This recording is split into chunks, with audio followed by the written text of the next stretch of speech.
I tell young people today a story, something that happened to me on the banks of the Huangpo River in Shanghai, China.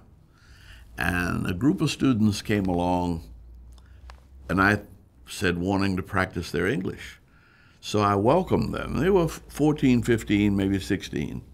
They said, "Where are you from?" "Welcome to China." I said, "Atlanta, Georgia, Empire State of the South." Yep. One of my associates was from South Carolina. And she said, "I'm from South Carolina." And he said, "Oh, you're a Tar Heel." And she said, "No, that's North Carolina." And he stopped and put his finger to his head, and he said, "Is that the Palmetto State?" And I said, I doubt that many of our young people could name 3 states in the United States, much less 3 states in China. And yet, we are going to have to give leadership to the world in which we live. And so it's important for young people to take part in the Model UN, to do as much student exchange abroad, to learn other languages. We're putting a lot of emphasis on science and technology, and we should. But ultimately, it's America's ability to lead and to build and mold a consensus with many diverse and divergent ideas.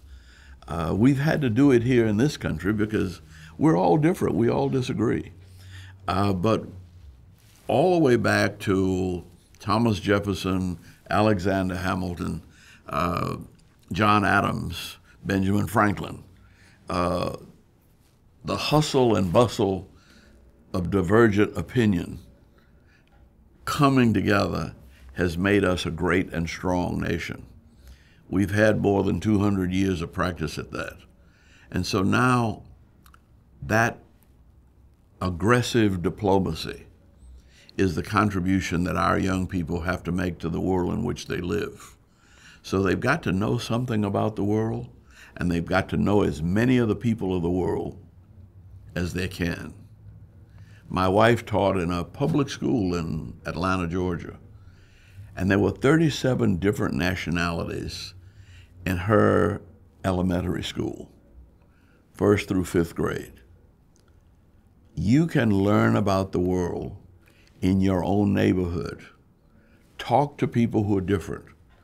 Get some idea of where they came from, what their customs are, and make yourself aware of the entire planet on which we live, because we're going to need your leadership.